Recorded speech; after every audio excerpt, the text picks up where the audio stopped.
Start with the housekeeping. Any news on the injured players and when they might be back? Well, Aaron Wildig came back last week. He's fine. Harry Charsley came off last Saturday. That's obviously day to day. Delaney, Bogle, Seabury, Drysdale are all no-nos. But the rest, I think they're all in good shape. They're all in fine fettle. So yeah, looking forward to hopefully working with a semi-fully fit squad tomorrow. We've not had that for a while. We've not had that competitive edge in training with competing for places. We have had a lot of injuries to deal with, but hopefully now we're coming through the other side of it. And other than Harry Charsley and Aaron Wildig, I don't see too many problems. The four lads are out, and that's it. There's not a lot we can do, but yeah, I think we're fully fit. Well, as fully fit as we can be. Sepa Maholden probably got a spring in his step. New three-year deal with Bristol City. Does that reflect well on his time here as well? No, we would have offered him a 4.5-year deal. But it's great for him, isn't it? Yeah, Jesus, yeah. It's he's done brilliant for us. He's a great kid, great lad. Still early, still developing, still early stages in his career. And being exposed to first team football, to centre halves, putting them up in the air is a great education. But he's come on. He's got better and better, and you can see that. I think he's led the line really well. There's still a lot he needs to learn, a lot of work he needs to do ahead, and obviously Bristol City have seen that in him, and they've obviously offered him the new contract, which we were delighted for him, and he will need that time to develop. But he's getting a great platform here. He's getting a great development and a great education here with ourselves. And a few more goals, is that part of it, do you think? Well, hopefully, if he can score a few more goals, we'll all benefit, really. Yeah. So and look, all good traditional, old, young, new, call them whatever you want, all strikers will be judged on the goals, on the goal return, and Seb is contributing, and that's all we ask of every player in our squad, or anybody that you bring in on loan. Make sure you contribute. Any player that goes back to their parent club from a loan spell here with us, you want the fans and the tongues to be wagging, and people speaking in high volume of that particular person, and I think we will do that with Seb when Seb goes back. So yes, his contribution has been really fruitful so far, but he's got 14 games left to go and try and get some more goals, go and try and add to what he's done, and go and try and develop even further. Because over the years this club has got loan players in, as every lower division club does. But when you look at the likes of Finazaz, Ben White, Antoine Semenyo, two of those playing Premier League football now, Ben and Finazaz going for decent money to Middlesbrough. It's important, isn't it, for a club like Newport to have a reputation of developing loan players? Yeah, I agree with that. And we've tried to carry that mantle on. I think we are a club that always uses the 5. If not, the club will go into 6 as well.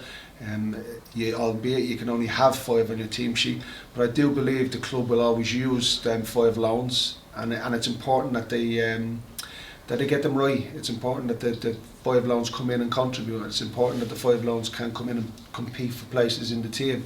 So yeah, I think it's important that you do get your loans, and if not 2, 3 of your 5 are contributing to your starting 11, because obviously financially we probably can't carry the same clout as a lot of other clubs in the division, all other 23 clubs, shall we say. Let's have that right. So we have to go into the loan market, and it's part and parcel of the club's DNA over the years, and I think it's been done really well previously by Flinney and Hats, and obviously James as well, James Robury, and obviously we aim to carry that on as well. But yeah, look, at the loan market is huge for this football club. Yeah, and you want that reputation of it's a good place for a player from a higher division to go learn his trade, learn the basics. Yeah, I think it's key that you build relationships with clubs. It's key that you have that type of trust from the clubs that are higher up the pyramid, that they will allow you to take their players, that they will trust that the players will get an education, get game time and get development, And if I look at the air loan signings, we've asked 2 young lads to come in and play. Actually, against MK Dons previously, we'd had the 2 young lads starting in the 2 teams, Bonswell and Payne, for instance. And I think the 2 of them have come on really, really well and developed really, really well. Albeit both were brought in to cover Adam Lewis and Shane McLaughlin. They've had ample game time. They've had lots and lots of pitch time, pitch minutes, and it's something really tangible that they can bring back to their parents' clubs, and something they can build and grow on. And hopefully they reflect upon the time here really, really positively. Now, I must remind you, we're in February and we're talking about loan players going back, so there's a long, long way to go, and there's probably plenty more game time for these young lads and these loan players to go and perform on the pitch. Tell me about MK Dons then, right in the thick of it, aren't they, in that playoff? Yeah, we had a look at them the other night. Really good team, really good team. One thing about MK Dons, obviously they're a possession-based team. They win a lot of fouls, a lot of free kicks. They're technically a very good team. They want to play inside. They create shooting opportunities. All around, they've got a really good team, to be fair. Big stadium, lovely stadium. And they will be up there. They will be up there. And like I say, and we probably said that at the start of the season. Anybody who finishes above MK Dons will be in a really healthy, really strong position. If you finish above MK Dons, I fancy, and I know they're 4th in the table, but I would fancy you to get automatic promotion if you finish above MK Dons. So yeah, look, that's how strong they are. That's where they are. They were really strong here. I remember when we played them. We weren't. We're in a better place. We had 4 players on the bench. They had a full 7 on the bench, and the armory in which they brought off in the 70th and the 80th minute, I was like, it was a bit of a lump in my throat, to be honest. I was looking over my shoulder. We had 3 lads, and at one stage we were contemplating putting the goalkeeper outfield as well. Things we were on the ropes at that stage of the season. We're a lot stronger now. We're a lot better now, and yes, we can have 7 players on the bench now. So that shows how far we've come. It's one we're looking forward to. And I think I'd let MK Dons worry about us rather than us worry about them.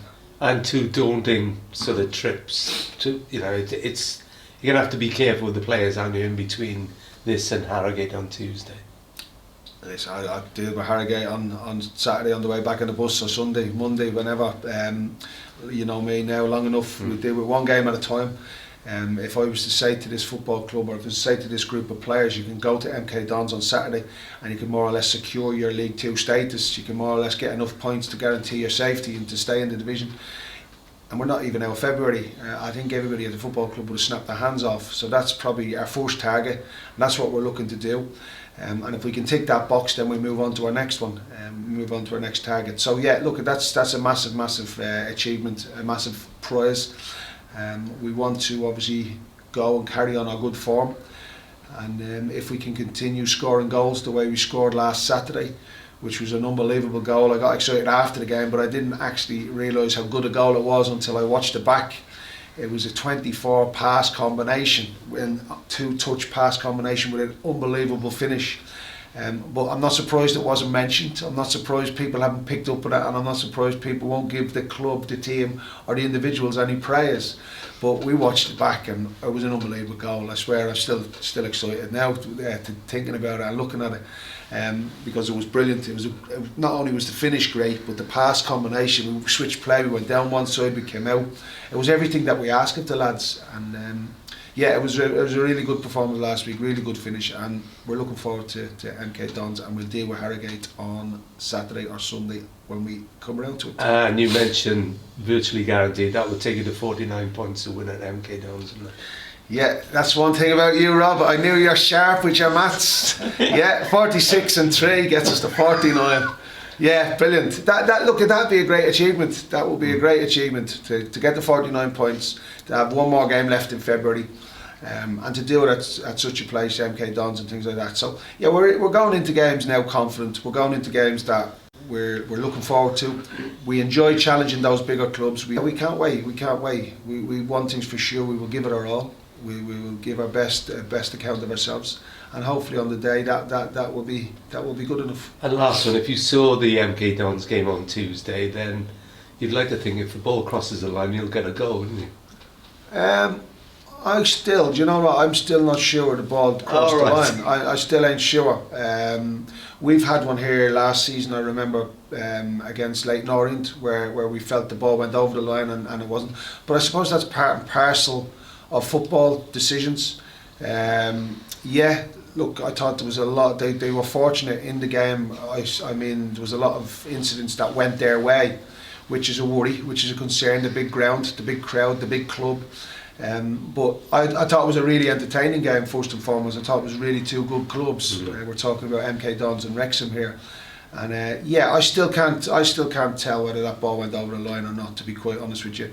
And it must have been really, really difficult for a referee and a linesman to call that in real time. And again, in League Two, the officials don't have the benefit, nor do the fans have the benefit of this VAR. So look, they called it, and I don't know. I couldn't tell you whether it was the right call or the wrong call, but I think they called it as honestly as they could, because even now on a Friday morning, I wouldn't be able to tell you whether that ball crossed the line or not. And I've watched it. We've watched it so many times back. So it was an impossible call. They were damned if they do, and they were damned if they don't. They made an honest assessment. They made an honest call. Was Harry? Did he get injured in that sort when he was clattered? Harry gets clattered, and he ends up coming off the pitch injured. But Harry gets a yellow card. So listen, if you want to go down that line, we could be here for hours. What was it? Sorry, was it what injury? Harry, the sort of doubt. He's had a hip injury. He got smashed from he's got smashed from behind. He's got in front of the lad, got smashed from behind, and the boys come down on his hip. He's fallen on his hip, rolled over, and then the boys come down on his hip. So he's got a problem with his hip. He just couldn't run. He just couldn't move, as you see. It was like something out of a war film. He was crossing the barricades late on, and it was a bad one. So I hope he's okay. Because he showed there going out to the left, and he showed that he's clever, isn't he? Even that sort of picking up those positions when he's got his run of games and he's. I asked him to do that, so does that make me clever as well? Exactly. Both too clever. We changed. Obviously, we changed shape later on. We went 4-4-1-1 just to maybe see the game through and nullify that little bit of pressure.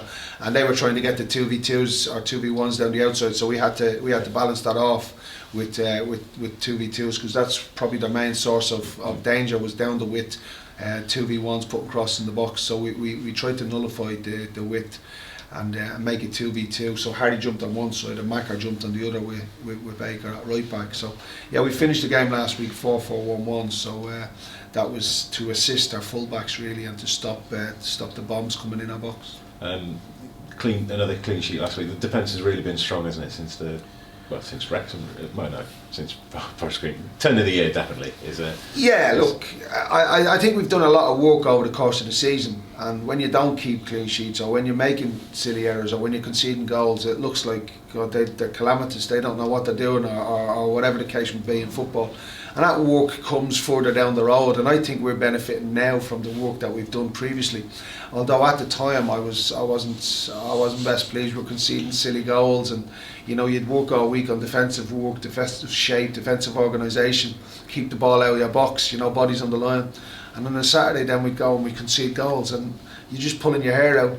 But I think a month, 2 months, 3 months down the road, I think we're getting the benefit of all our hard work on the training ground. But look, let's not tempt fate. We've got a clean sheet last week. Another couple of clean sheets between now and the end of the season would be very, very nice. It's always moments, isn't it? When that Tim Deng chance, I saw you going bonkers in the dugout. It just takes a. They had one chance. They had one shot on goal. Nick was forced into action once. You're always worried about that. You don't want to concede goals. They had one chance. We had 3. Seb had a header. Bryn had a great shot. The goal from Will Evans. All in all, I think we were the better team, and we probably deserved to win. But you don't want to be giving up chances. You want that clinicalness, that rootness. When you're a defender, you want to keep clean sheets. You want to pride yourselves on keeping the opposition away from your goal and come off with a clean sheet. Because as a centre half, I used to love clean sheets, and we couldn't always go and score goals. The strikers, that's their jobs. We used to just, when we got a clean sheet, we felt as if it was as good as a goal, because you give the team a strong platform and something to build on. And did the Forest Green game beat the weather? Did you get a useful? No. Unfortunately, no. Gee whiz, it was pelting down. It was like a swimming pool, to be quite honest with you. But we were. They informed us on Sunday, early Sunday, sent us across a couple of pictures, and it was unfortunate we couldn't get the game time into the lads. Did you just have to give those? Try and use training. We tried to do that. We tried to emulate training, but I suppose you can run and you can train as much as you want, but you can't mirror the game minutes.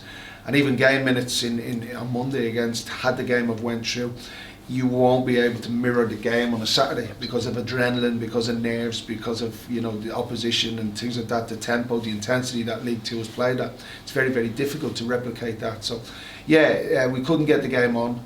We worked the lads hard in training. They are fit, but match fit is a totally different fitness.